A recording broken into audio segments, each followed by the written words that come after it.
आणि स्वराज्याचं जे उत्पन्न मिळेल वेगवेगळ्या मार्गानं ते सगळं रयतेच्या हितासाठी राबवलं जाईल. ही धर्म आहे, हा महाराजांचा धर्म होता.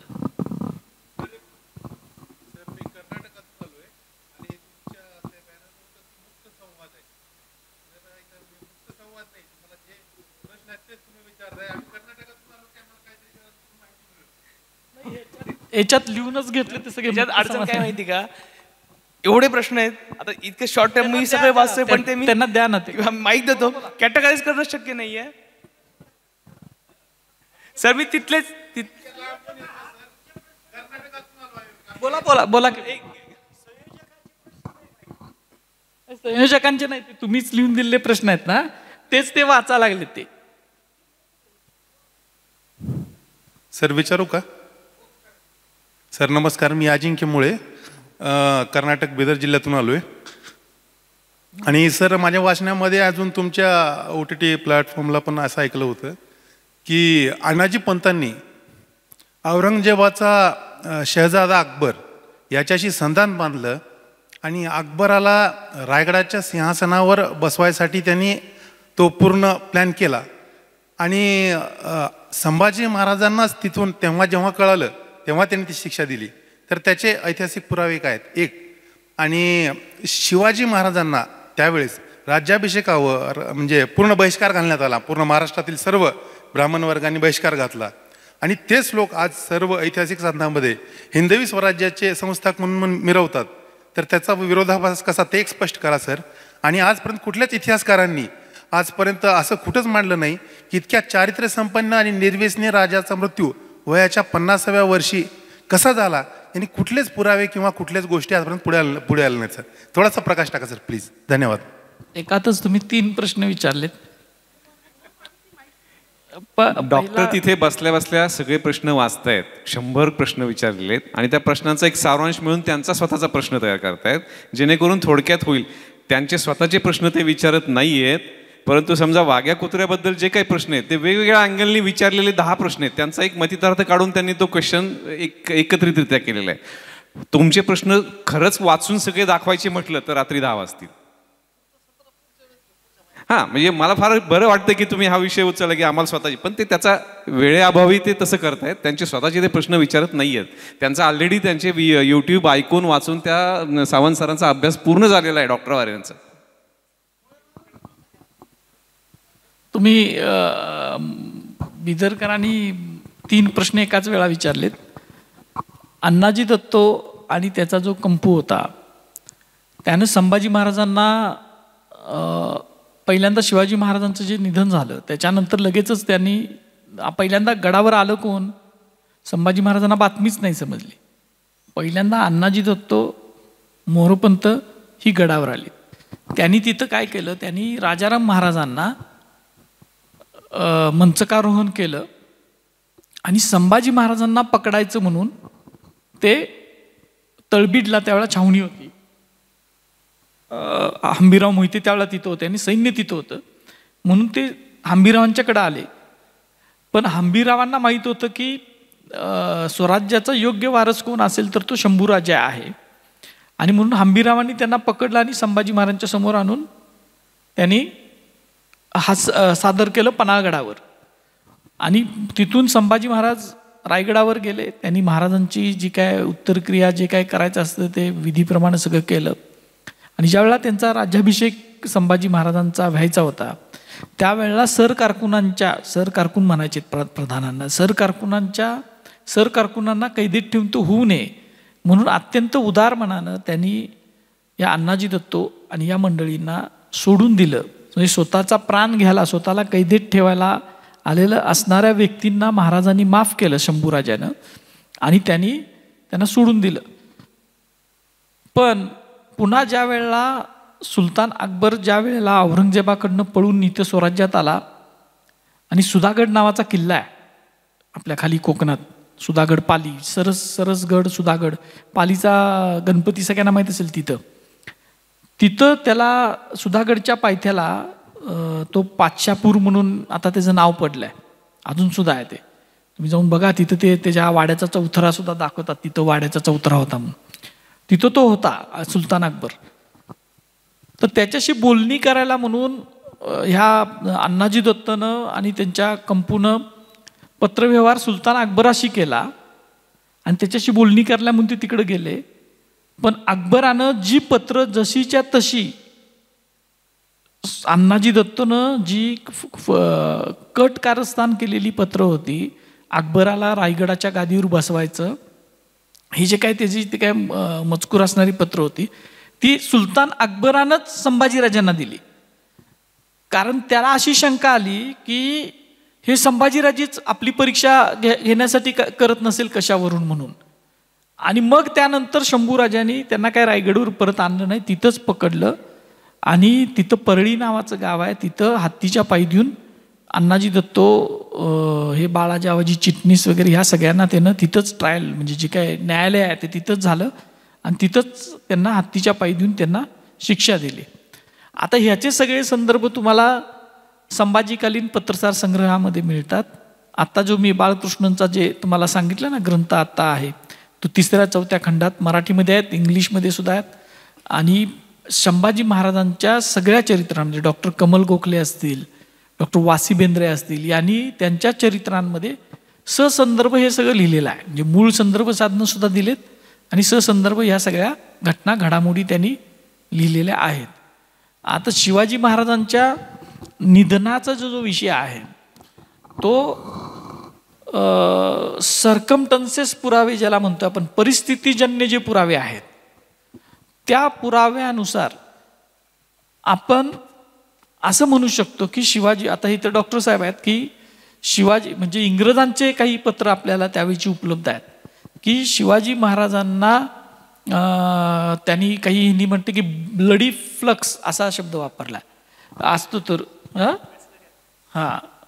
तो शब्द म्हणजे तो ब्लडी फ्लक्स झालेला होता, रक्ताच्या उलट्या होतात, त्याच्यातून अतिसार होतं, रक्ताच्या उलट्या होतात आणि त्याच्यामुळं निधन झालं असं म्हटलंय. आता ती सगळी लक्षणं जी असतात ती विषबाधेमध्ये सुद्धा तेच असतात लक्षणं. जी विषबाधा तुम्हाला झाली तर तीच लक्षणं त्या ब्लडी फ्लक्समध्ये सुद्धा असतात. मराठी बकरकारांनी मात्र नवज्जवार झालेला होता महाराजांना असं म्हटलंय. म्हणजे सभासदानं जे म्हटले ते नवज्जवार झालेला असं म्हटलंय.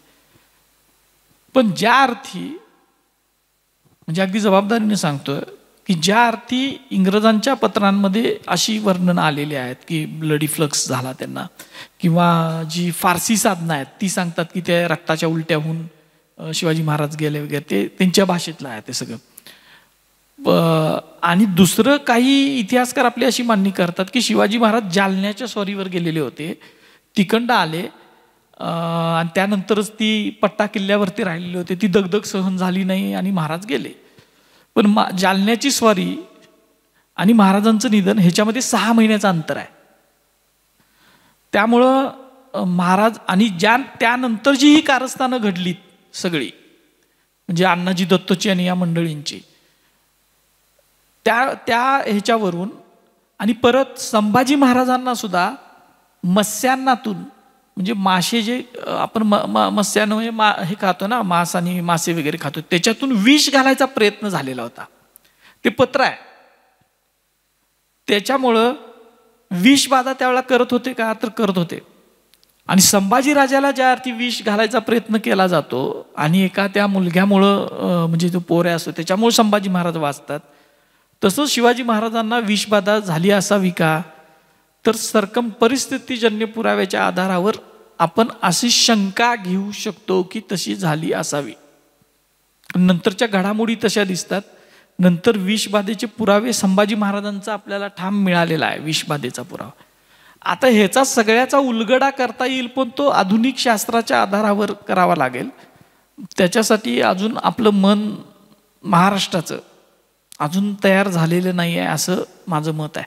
पण तोपर्यंत हा विषय असाच चर्चेत झाली होती का. मग काही लोकांनी सोयराबाई राणी सरकारांच्यावर आरोप केले, बखरकारांनी केलेले आहेत, अनेक बखरकारांनी सोयराबाई राणी पण ते नंतर उत्तरकालीन आहेत, ते सगळे त्यांच्यावर आरोप केलेले आहेत.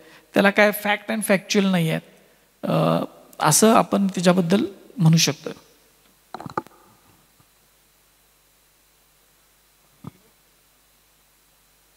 हॅलो, हां, यासाठी या मंडळींनी भरपूर कष्ट केलेले आहेत. डॉक्टर धनंजय वारे, जरे, दामने या सगळ्या लोकांनी. आपला मुद्दा असाच होता की हेच विचार तुमच्या मनात ज्या काही शंका आहेत किंवा महाराजांवरचं प्रेम आहे म्हणूनच तुम्ही आज इथे या ठिकाणी आलेला आहेत. आपल्या सभागृहाची वेळ 3ला सुरू झालेली आहे, 7ला संपणार आहे. कदाचित एक्सटेन्शन मिळू शकेल, परंतु आत्ता तुमचा सगळ्यांचा मूड जो काय आहे महाराजांबद्दल ऐकायचा, तर मधला बॅरियर मी काढून टाकतो डॉक्टर धनंजय वारेंचा. सगळ्या चिठ्ठ्या मी सावंत सरांकडे देतो. सगळ्या चिठ्ठ्यातले तुम्हाला ज्या प्रश्नांची उत्तरं तुम्ही देऊ वाटेल जी महत्त्वाची आहेत त्याची उत्तरं तुम्ही द्यावेत. खुश? याला वेळेचं बंधन आहे म्हणूनच त्यांनी ते सगळ्या प्रश्नांची एक प्रश्न 4 तुमच्या क्वेश्चनचा एक क्वेश्चन डॉक्टर करत होते. परंतु मला फार बरं वाटतंय की 4 तास झालं सगळेजण शांतपणे बसून ऐकतायत. म्हणजे आम्ही जे काही कार्यक्रम आयोजित केलेला आहे त्याचं फलित आहे की तुम्हाला अजून ऐकायचं आहे.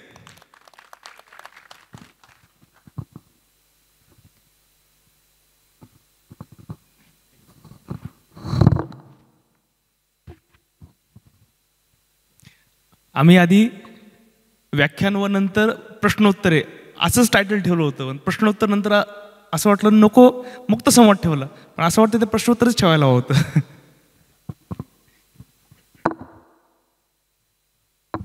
आता सरच स्क्रुटनाइज करतील.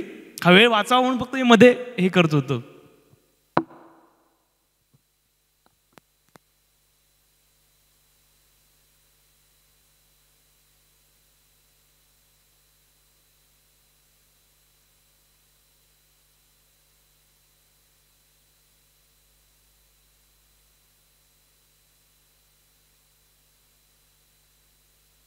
खूपच प्रश्न आहेत. म्हणजे वेगवेगळे शिवाजी महाराजांची आरती करावी का करू नये असे सुद्धा प्रश्न आहेत. म्हणजे आत्ताच्या काळातले ते आता लोकशाही आहे, ज्यांना जे वाटतंय ते त्यांनी करावं. मला वाटत नाही स्वतःला की अशा आरत्या करून काय होत असेल. आपण अभ्यास केला पाहिजे असं मला वाटतं चरित्राचा, म्हणजे ज्यांना खरोखरच काय करायचं असेल तर. शिवाजी महाराज यांच्या आरमाराने कोणती लढाई जिंकली हा एक प्रश्न आहे, तो मला महत्त्वाचा वाटतो. कारण शिवाजी महाराज हे भारतीय आरमाराचे जनक म्हणून गौरवले जातात हे मी तुम्हाला सांगितलं. तसंच शिवाजी महाराजांचं आरमार हे इतकं प्रबळ झालेलं होतं की त्यांनी अनेक लढाई जिंकलेल्या आहेत. म्हणजे शिवकाळातच खरं तर 1656ला पहिल्यांदा शिवाजी महाराजांचा आणि समुद्राचा संबंध आला. म्हणजे ज्यावेळेला त्यांनी जावळी जिंकली त्यावेळेला, आणि त्यानंतर तो प्रदेश महाराजांचा वाढला आणि समुद्राला गेला. आणि त्याच वेळेला महाराजांनी दुर्गाडीच्या खाडीमध्ये मराठ्यांच्या आरमाराचा पाया घातला, नवीन आरमाराचा. त्यावेळेपासून ते 1757 पर्यंत मराठ्यांचं आरमार हे अजिंक्य आरमार म्हणून सगळ्या जगात गौरवलं जात होतं. म्हणजे जवळजवळ 100 वर्षाचा स्पॅन आहे, लक्षात ठेवा. आणि ते उत्तर ताकदवर होत गेलेलं आहे. स्वतः महाराजांनी मालोंडच्या बंदरातून, म्हणजे मालवणजवळ एक मालोंड नावाचं गाव आहे, तुम्ही जाऊन बघा. ती कालावली नदीची खाडी अशी समुद्राला मिळते, सरजाकोटपासून आत जातं. त्या बंदरातून बसनूर, बेदनूर असं जी गाव आहेत ना, ती म्हणजे गोकर्ण, महाबळेश्वर वगैरे आहे, त्या भागात स्वतः आरमारी जे काही फ्लीट असते, म्हणजे एक दल असते आरमाराचं, त्याचं युद्ध नेतृत्व केलेलं होतं. म्हणजे त्यात गुराब असतात, तरांडी असतात, मचवे असतात, वेगवेगळे त्याचं हे असं काय काय काय असतात. ते त्या आरमारी दलाचं नेतृत्व करून महाराजांनी स्वारी केलेली आहे. आणि ती यशस्वी स्वारी आहे. महाराज जिंकलेले आहेत त्याच्यामध्ये. आणि आपल्याला माहीत आहे की मराठ्यांचं आरमार त्यावेळेला इतकं सामर्थ्यशाली आणि शक्तिशाली झालं की पहिल्यांदा ज्या वेळेला आरमाराची उभारणी केली त्यावेळेला इंग्रज मराठ्यांच्या जे युद्धनौका बघायचे त्या प्राथमिक अवस्थेतल्या, त्यावेळेला म्हणायचे की असल्या भिकारी युद्धनौकानं काय होणार आहे, कसं आहे. तेच इंग्रज परत असे म्हणायला लागले की शिवाजी महाराजांच्या आरमारात जशा नौका आहेत तशा आपल्या आरमारात पाहिजेत. एवढंच नाही तर खांदेरीची जी लढाई झाली, खांदेरी बेट माहिती आहे का तुम्हाला? तुम्ही जाऊन या एकदा, खूप सुंदर किल्ला आहे. खांदेरी आणि उंदेरी नावाचे किल्ले आहेत. त्यातला खांदेरीचा किल्ला हा महाराजांनी समुद्री मराठ्यांनी समुद्री युद्ध करत, म्हणजे नेव्हल जे एक्सपिडिशन करत तो किल्ला बांधला. म्हणजे एका बाजूला सिद्धी आणि दुसऱ्या बाजूला इंग्रज आणि त्यांच्या मदतीला पोर्तुगीज अशा 3 मोठ्या आरमारी सत्तांच्या उरावर बसून खांदेरीचा किल्ला महाराजांनी त्यावेळेला बांधला. आणि युद्धजन्य परिस्थिती, त्यावेळेला युद्ध चालायचे, अटॅक व्हायचे. मायनाक भंडारी होता त्यावेळेला, दर्या सारंग होता, दौलत खान होता, महाराजांची जे आरमारी सुबे होते. या हरजी नाईक भाटकर म्हणून त्यावेळेला म्हणजे जे मायनाक भाटकर जे म्हणतो ना, त्याचा पुतण्या काय कोणता राहतो तो त्यावेळेला त्या युद्धात धारातीर्थी पडला. तर ते खांदेरीचा किल्ला तुम्ही बघून या, खूप सुंदर. मुंबईच्या बेटाच्या बरोबर समोर आहे खांदेरी. आणि ते जे युद्ध आहे त्याची सगळी वर्णन आहेत उपलब्ध. इंग्रजांची पत्र आहेत. त्यावेळेला त्यांनी रिव्हेंज नावाचं जहाज, मोठं फ्लीट, युद्धनौका त्यांची ती पाठवलेली होती. ते मराठ्यांनी जिंकून घेतलं. रिव्हेंजच घेतला. रिव्हेंज म्हणजे बदला, ते रिव्हेंज घेतला होता. त्याची पत्र आहेत त्यांच्या, ते रिव्हेंजवरून लिहिलेली पत्र आहेत इंग्रजांना की मराठी किती सक्षम आहेत. त्यावेळेची जहाजं होती, त्यावेळेला काय मोटर्स नव्हत्या, त्यावेळेला ते इंजिन्स नसायचे, ती सगळी शिडानं जहाजं चालवायची. तर महाराजांची ही वल्लवून ते इंग्रजांच्या जहाजांना चकमा देत होती. ते वेगळंच सगळं प्रकरण आहे. अशा आरमारी लढाई अनेक महाराजांनी जिंकल्या. महाराजांनी परवाच मी ह्याला गेलो होतो त्याच कालावली नदीच्या खाडीत, की समुद्र आणि ज्या वेळेला ते खाडी पुढं जाते खोलपर्यंत, ते मालवण बंदरापर्यंत जाते, ते खोल बंदर होतं, तिथं मराठ्यांचं आरमारी गोदी होती, जशी वाघोठणला आहे विजयदुर्ग किल्ल्याच्या इथं. म्हणजे जहाज बांधणी, जहाज दुरुस्तीसाठी जी हे लागतंय, जागा लागते, त्याला गोदी म्हणतात. त्या गोद्या तिथं होत्या. आणि तिथंपर्यंत शत्रूची मोठी खोल बुडाची जहाजं येऊ नयेत म्हणून महाराजांनी खाडींमध्ये आडव्या भिंती बांधलेल्या आहेत. काय जी वाघोटणच्या खाडीत, वाघोटणची खाडी म्हणजे कुठली, आपली विजयदुर्गच्या जवळ जी नदी येते ती विजयदुर्गला लागून जी खाडी जाते त्याला वाघोटणची खाडी म्हणतात. त्याच्या खाडीमध्ये एक समुद्रात भिंत बांधलेली होती. काही संशोधकांना असं वाटलं की अरे समुद्रात कशी भिंत बांधतील, ते सगळं खोटं आहे, हे आहे ते आहे. खरं तर ती जुनी पद्धत आहे. अशीच समुद्रातली एक साखळी कॉन्स्टंटिनोपलला वापरलेली होती. तुम्ही सर्च करा कॉन्स्टंटिनोपलचं, त्याच्यात ती साखळी टाकलेली होती. तर महाराजांनी तिथं समुद्रात भिंत बांधली होती. त्याचा उपयोग असा होत होता की ज्या वेळेला ओहोटी आहे त्यावेळेला जहाजं येऊ शकत नसायची, पण भरतीच्या वेळेला त्या भिंतीमध्ये एक अशी त्यांनी पाचर ठेवलेली होती की त्याच्यातूनच फक्त जहाजं आत येऊ शकतात आणि बाहेर जाऊ शकतात.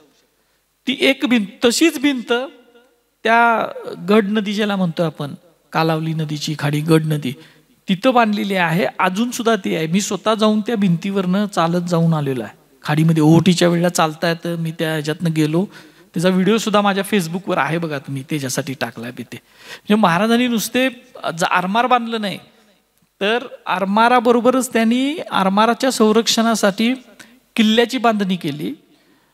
आणि परत समुद्रातून अशा भिंती बांधलेल्या 2 भिंती तरी आपल्याला माहीत झालेत आता.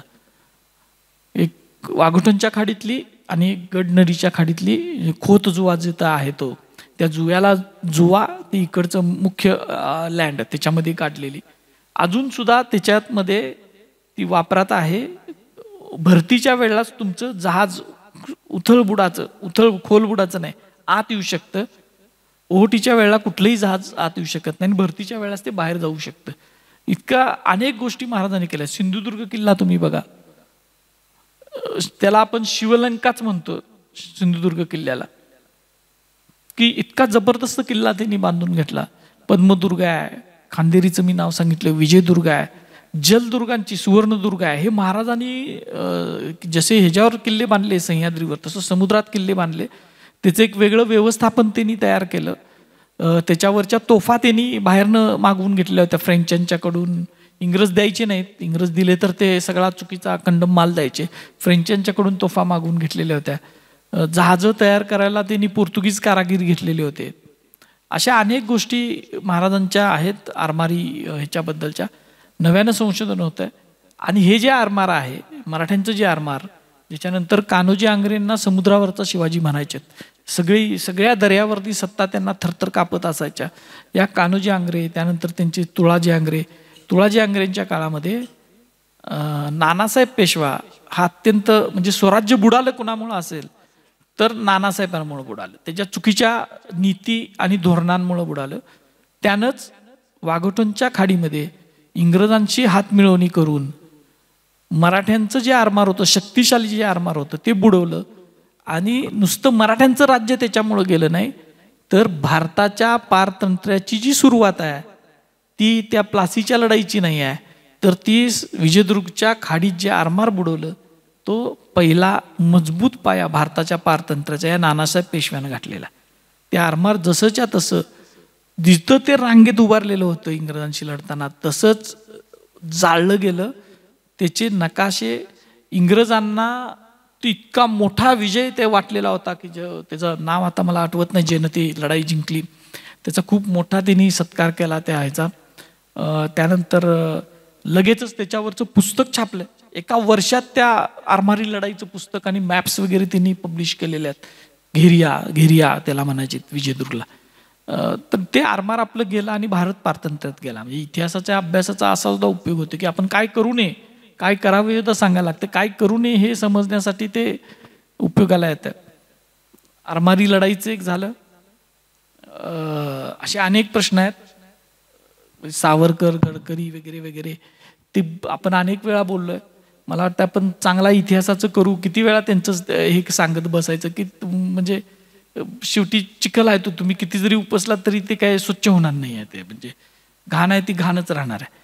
त्यामुळं त्याचा विषय आपण कधी तर त्याचा एक सेशन वेगळा घेऊ, मी तयार आहे त्याच्यासाठी. म्हणजे काय मी हे करत नाही, बोलणार नाही असं नाही, कधी तर घेऊ आपण. महत्त्वाचा प्रश्न एक आहे की जो अजून सुद्धा लोकांच्या मनामध्ये आहे की छत्रपती शिवाजी महाराज व शंभूराजांच्या मध्ये खरोखर दुरावा होता काय. हे सुद्धा सगळं शंभूराजांची सगळ्यात जास्त बदनामी कोणाची केली असेल तर शंभूराजाची बदनामी केली. ती का केली तर आपल्याला त्याची कारणं माहिती आहेत की शंभूराजा हा संस्कृत पंडित होता आपण म्हणतोय. त्यांनी राज्याभिषेकामध्ये काय काय केलं, शिवाजी महाराजांची ज्या अडचणी होत्या त्या त्यांच्यामुळे सुद्धा दूर झाल्या आपण असं म्हणतोय. त्याच्यानंतर त्यांनी भारताच्या हजारो वर्षाच्या इतिहासामध्ये अभिषिक्त राजानं कुठल्याही ब्राह्मणाला शिक्षा दिली नाही तशी क्रूर शिक्षा म्हणजे ब्राह्मणांच्या दृष्टीनं हत्तीच्या पायी देऊन दिली आणि ब्राह्मणांना मारलं, त्याचा बदला. आणि ह्याच्यामुळं संभाजी महाराजांची जी बदनामी करायची आहे त्याच्यातून या सगळ्या गोष्टी आलेल्या आहेत की संभाजी महाराज आणि शिवाजी महाराजांच्या मध्ये दुरावा होता. जर संभाजी महाराज आणि शिवाजी महाराजांच्या मध्ये दुरावा असता तर शिवाजी महाराजांच्या निधनानंतर मराठ्यांनी संभाजी महाराजांना गादीवर येऊन दिलं असतं का, हा पहिला प्रश्न. दुसरा प्रश्न, सतत 9 वर्ष औरंगजेब आला. औरंगजेब पहिल्यांदा आदिलशाहीवर नाही गेला, औरंगजेब पहिल्यांदा कुतुबशाहीवर गेलेला नाही आहे, पहिल्यांदा तो मराठ्यांच्या राज्यावर आलाय, तो संभाजी महाराजांच्या स्वराज्यावर आलाय. संभाजी महाराजांना साथ दिली असती का मराठ्यांनी शिवाजी महाराजांना जर त्यांनी विरोध केला असता तर. हे जे काय आलेलं आहे ते संभाजी महाराज दिलेर खानाकडे जे गेले, शिवाजी महाराज दक्षिण दिग्विजयाला गेल्यानंतर संभाजी महाराजांचं आणि शिवाजी महाराजांच्या सरकारकुनांचं म्हणजे प्रधानमंडळातल्या लोकांतल्या काही लोकांशी पटत नव्हतं. आणि संभाजी महाराजांच्या जीविताला धोका होऊ नये आणि रायगडवरचं प्रशासनामध्ये खळबळ माजू नये किंवा त्याच्यामध्ये हे होऊ नये म्हणून शिवाजी महाराजांनी संभाजी महाराजांना संगमेश्वरला तिथल्या सुभ्याचा कारभार देऊन ठेवलेलं होतं. कारण तो सुभा खूप महत्त्वाचा होता, तो त्याच्यामध्ये सगळे आरमारी किल्ले येत होते म्हणजे. आणि ते रिव्हेन्यूचं जे सगळं साधन आहे ते त्या सुभ्यामधनं जात होतं. आरमार आणि जे बंदरं आहेत ते रिव्हेन्यूचा खूप मोठा सोर्स होता त्यावेळेला, तर तो व्यवस्थित राहायला पाहिजे म्हणून त्यांना तिथं ठेवलेलं होतं. आणि दिलेर खान त्यावेळेला, दिलेर खान सारखा महाशत्रू की ज्यानं शिवाजी महाराजांचा 1666ला एकदा पराभव केलेला होता, तो मोगलांचा सुभेदार म्हणून दख्खनमध्ये आलेला होता. आणि त्याचा सगळ्यात जास्त धोका शिवाजी महाराज स्वराज्यात नसताना, एवढ्या लांब असताना दिलेर खानाचा धोका होता स्वराज्याला. म्हणून शंभूराजांनी आणि शिवाजी महाराजांनी ठरवून दिलेर खानाला झुलवत ठेवलं. आणि दिलेर खानाबरोबर संभाजी महाराजांचा पत्रव्यवहार सुरू होता की मी तुझ्याकडे येतोय, मी तर आता येतोय, मग येतोय, एक येतोय. ही कूटनीती आहे. ही आत्ता सुद्धा वापरली जाते राष्ट्रांमध्ये, राज्यांमध्ये. ती कूटनीती वापरून त्यांनी तो धोका जो तो लांब ठेवला. आणि शिवाजी महाराज स्वराज्यात परत आल्यानंतर तोच बनाव पुढं चालू ठेवायचा आणि पातशाहीमध्ये फितुरी करायची म्हणून संभाजी महाराज दिलेर खानाकडे गेलेले होते. आणि हे मी म्हणत नाही, ह्याच्यासाठी सर्वोत्तम उदाहरण असं आहे की सभासदानं असं म्हटलंय की दिलेर खानानं औरंगजेबाला असं सांगून पाठवलं पत्र लिहून की शिवाजीचा लेख संभाजी आपल्याकडे आलाय, त्याला नावजावा. हे शब्द आहेत सभासदाचे. तर पातशानं त्याला सांगितलं, म्हणजे औरंगजेबानं सांगितलं की संभाजी नावाजल्यास पातशाहीत फितूर करेल, त्याला नावजू नये, त्याला कैद करून पाठवावं. हे औरंगजेबाला समजतंय, दिलेर खानला समजलं नाही.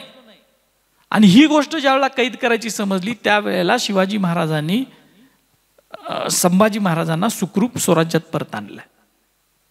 आणि परत आणून त्यांना जर ते फितूर असते तर शिवाजी महाराजांसारखा राजा स्वतःच्या मेहुण्याचे ज्यानं डोळे काढले, त्यांनी स्वतःच्या मामाला कैदेत ठेवलं होतं, त्यांनी कधीच या प्रशासनामध्ये किंवा स्वराज्याच्या आड येणाऱ्या कुठल्याही नात्याला त्यांनी माफ केलेलं नव्हतं जे गुन्हा घडला. तर संभाजी महाराजांसारखा जर एवढा मोठा गुन्हा परकीय शत्रूला मिळालं, स्वराज्याच्या शत्रूला मिळालं, त्यांना माफ केलं असतं का? उलट शिवाजी महाराजांचं पत्र आहे व्यंकोजी राजाला लिहिलेलं, त्यात शिवाजी महाराज असं म्हणतात की संभाजी महाराजांचं घरोबियाच्या रीतीने समाधान जैसे करायचे तैसे केलेलं आहे.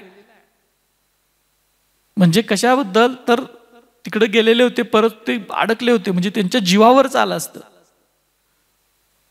आणि शिवाजी महाराजांची वाक्य आहेत की लेकरा तुझा दगा करावायचा होता, म्हणजे पातशा तुला दगा करणार होता, तुला सोडवून आणलं त्यांनी शिवाजी महाराजांनी आणि त्यांना जवळ घेतलंय. हे झालंच नसतं. आणि संभाजी महाराजांसारखा माणूस नंतर लढलाच नसता ना, जो फितूर गेलाच असतं, त्याला औरंगजेबानं शरण गेला असता. औरंगजेबाला लगेचच आल्या 9 वर्ष लढले शंभूराजे. परत अत्यंत अनन्वित छळ हाल सहन करून त्यांनी मृत्यूला धैर्यानं सामोरे गेले. असा राजा स्वराज्यद्रोह करेल ह्या सगळ्या कपोल कल्पना सगळ्या आहेत, ह्या फक्त संभाजी महाराजांना बदनाम करायचं. आज सुद्धा बघा तुम्ही, बदनामी करायची असेल तर चारित्र्य हनन करतात, पैसे खाल्ले म्हणून सांगतात, त्यानंतर शत्रूचा हे आहे, काय वाटेल ते सांगतात. म्हणजे कधी तर हा प्रश्न जिने विचारला ते सांगतो आता सुद्धा कशा बदनाम्या चालल्यात त्या, म्हणजे पर्सनल भेटल्यावर की असं आहे. त्यामुळं शंभूराजांच्या मध्ये आणि शिवाजी महाराजांच्या मध्ये काही दुरावा नव्हता. नाहीतर मग त्यांनी शिवाजी महाराजांचं ध्येय पुढे नेलं नसतं आणि स्वतःच्या जीवाचं बलिदान तरी दिलं नसतं. पण हे तिथं जे दिलेर खानाची लढाई झाली भोपाळगडला, की जिथं 700 मराठी शरण आले होते संभाजी महाराजांना त्यांच्याशी लढायचं नाही म्हणून, आणि त्यांची 700 मराठ्यांचे हात आणि पाय कापले. किंवा संभाजी महाराज नाराज झाल्यानंतर मग शिवाजी महाराज म्हणाले की उत्तरेचं राज्य मी राजारामाला देतो आणि दक्षिण दिग्विजय मी तुझ्यासाठी ठेवतो. बखरकारांनी त्या सगळ्या कथा रंगवलेल्या आहेत. त्या संभाजी महाराजांचं काय सगळंच दिलेर खान ऐकत नव्हता, पहिली गोष्ट आहे. संभाजी महाराज त्याच्याकडे गेलेले होते, म्हणजे शिवाजी महाराजांना सोडून गेलेत, असे एक बनाव तयार झाला होता. आणि ह्या हात तोडायच्या प्रकरणाबद्दल आमचे मित्र सांगलीचे दुर्ग अभ्यासक सतीश अक्कलकोट यांनी त्यांचं दुर्ग नावाचं पुस्तक आहे, ग्रंथ आहे, खूप जुना आहे, साधारण 15 वर्ष झाली. त्याच्यामध्ये एक प्रबंध लिहिला आहे, तो तुम्ही अवश्य वाचा. तुम्हाला हे सगळ्या प्रश्नांची उत्तरं मिळतील. ते खरं ती घटना घडलेली का, घडली असेल तर शंभूराजांचा त्याच्यात हात होता का, हे सगळं त्याच्यात आहे. ते हात नव्हता शंभूराजांचा त्याच्यात. शंभूराजांनी स्वतः ते हात तोडून बघत बसलेले वगैरे हे सगळं झूट, सगळ्या कल्पना बखरकारांनी त्या रंगवलेल्या आहेत सगळ्या त्याच्यामध्ये. मला वाटतं 7 वाजले, खूप वेळ झाला. त्या सरांचा काहीतरी प्रश्न होता फक्त पाठीमागच्या त्यांचा, त्या सरांचा एक प्रश्न होता सर. नाही ते तुमच्या मॅडम. हा परत आता तोंडी विचारा.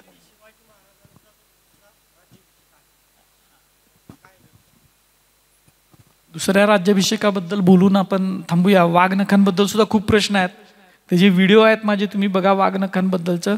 आत्ता जी आणलेली वाघनखं आहेत ती तोतया वाघनखं आहेत, ती शिवाजी महाराजांनी अफजल खानाच्या वधाच्या वेळा वापरलेली वाघनखं नाहीत. जसे मध्ययुगामध्ये तोतये निर्माण व्हायचे, तुम्हाला माहीत असेल, सदाशिवराव भाऊचा तोतया निर्माण झालेला, त्यानं गड किल्ले जिंकून घेतलेले होते. शाहू महाराजांचा एक तोतया निर्माण झालेला होता, लिंगोजी खटावकर काय तर त्याचं नाव होतं. असे अनेक तोते तसे ते तोतया वाघनखं तिने आणलेत आणि आपल्याला शिवाजी महाराजांची म्हणून सांगतात, ते खोटं आहे. आता हे शेवटचा जो प्रश्न आहे की शिवाजी महाराजांनी स्वतःला दुसरा राज्याभिषेक जो करून घेतला तांत्रिक पद्धतीनं, ज्याला आपण म्हणतो, तो करून घेतलेला होता 24 सप्टेंबर 1674ला. तो सगळा विधी झाला. त्याच्या अगोदर 1-2 म्हणजे त्याच्यानंतर 2-3 दिवस, आणि तो तांत्रिक विधी होता. त्याच्यामध्ये बळी दिले गेले. तो का केला तर तो जे काय राज्याभिषेक प्रयोग कल्पतरू नावाचा ग्रंथ आहे, जो त्या गोविंद बर्वेनं लिहिलाय, आणि निश्चलपुरीनं त्याला जी कथा सांगितली दुसऱ्या राज्याभिषेकाची, त्याच्यानुसार असं आहे की जो पहिला राज्याभिषेक झाला त्याच्यामध्ये काही त्रुटी राहिलेल्या होत्या, आणि त्यामुळं स्वराज्यावर अरिष्ट येईल आणि शिवाजी महाराजांच्यावर अरिष्ट आलं असं त्या निश्चलपुरीला वाटलं, निश्चलपुरी गोसावीला. आणि त्यानं महाराजांना कन्व्हिन्स केलं, असं निश्चलपुरी सांगतोय की ह्या अशा अशा घटना घडल्या, प्रतापगडाच्या पागे वीज पडली, त्यानंतर जिजाऊ साहेबांचं निधन झालं, पहिल्या राज्याभिषेकामध्ये विधी चाललेले असताना एक लाकडाचं कमळ मुख्य पुरोहित जो बाळंभट होतं त्याच्या नाकावर पडलं. शिवाजी महाराज रथावर हे करत जात असताना तो रथाचा आस मोडला. त्यानंतर ते प्रत्यंच्या धरून बाण ओढत असताना अंगठी पडली. ते अगोदरच झालेलं होतं. असं सगळ्या त्या मागच्या पुढच्या घटना घेऊन त्यानं अनेक गोष्टी सांगितल्या, आणि मग तो विधी महाराजांनी करून घेतला. त्याची सगळं वर्णन त्या गोविंद बर्वेनंच दिलंय. त्याच्याविषयी ती एकच साधन आपल्याला माहिती देते, आणि बाकीची म्हणजे आहे ते नुसता महाराजांनी दुसरा राज्याभिषेक करून घेतला एवढीच माहिती देतात. त्या दुसऱ्या राज्याभिषेकाच्या विषयावर डॉक्टर आह साळुंके सरांचं एक सुंदर पुस्तक आहे, ते तुम्ही जरूर वाचा. मग त्याच्यामध्ये मतमतांतर त्या राज्याभिषेकची सगळी चर्चा त्यांनी त्याच्यावर केलेली आहे साळुंकेंचं. आणि माझं असं मत आहे की महाराज हे आपण महाराजांच्याकडे बघताना आत्ताच्या आपल्या कुठल्याही पुरोगामी चष्म्यातनं असेल किंवा हिंदुत्ववाद्याच्या चष्म्यातनं असेल किंवा आणि कुठलाही चष्मा असेल त्याच्यातनं न बघता 350 वर्षापूर्वी होऊन गेलेलं ते एक व्यक्तिमत्व आहे. त्यावेळेच्या ज्या काही धारणा आहेत त्या काही धारणा त्यांना चिकटलेल्या होत्या, हे आपण अगदी मान्य करावं लागतं. आणि त्या धारणानुसार त्यांनी काही कृती केलेल्या होत्या. मग पहिला राज्याभिषेक असेल, दुसरा राज्याभिषेक असेल, हे सुद्धा आपण मान्य करावं लागतं. आणि त्या सगळ्या धार्मिक गोष्टी सोडून महाराज खूप उंच आहे, मग अशी मी सांगितल्या पद्धतीनं तो विषय आपण तो घेतला पाहिजे. कारण सगळ्याच राजाचं पहिलं कर्तव्य असतं की प्रजेचं समाधान करणं आणि प्रजेचं पालन करणं. प्रजेचं समाधान जर ते विधी करून होणार होतं प्रजेतल्या काही समूहाचं, म्हणून महाराजांनी ते विधी केले असतील किंवा त्यांच्या तशा धारणा असतील काहीतरी, असं आपण म्हणू शकतो. तुम्ही साळुंके सरांचं पुस्तक त्याच्यावरचं वाचलं तर तुम्हाला बऱ्यापैकी त्याच्यावरचा सगळा प्रकाश पडू शकेल असं मला वाटतं. थांबूया, 7 वाजले. धन्यवाद.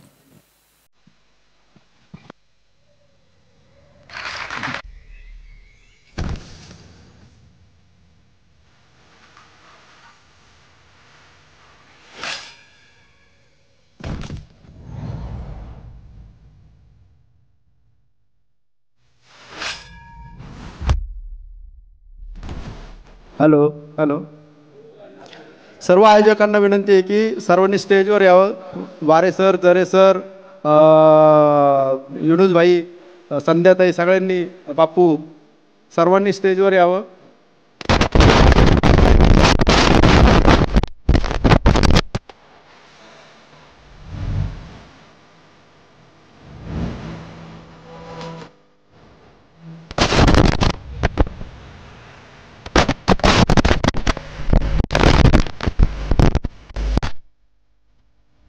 त्या कार्यक्रमासाठी आपण सर्वजण उपस्थित राहिलात. यामध्ये नगर शहरातील सगळे सिनियर कॉलेजेस, ज्युनियर कॉलेजेस, हायस्कूलचे इतिहासाचे जे शिक्षक आहेत त्यांना आम्ही भेटलो आणि ते स्वतः या कार्यक्रमाला उपस्थित झालेत.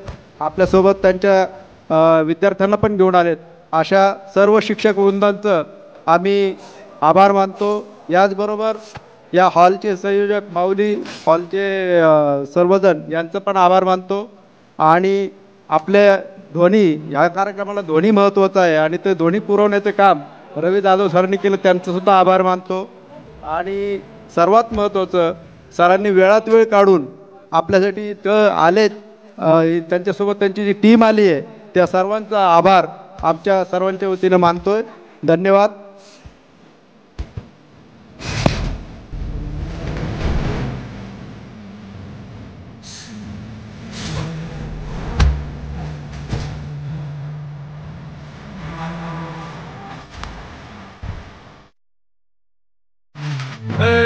हित पाय ठेवण्याआधी चार दोस्त कर बर.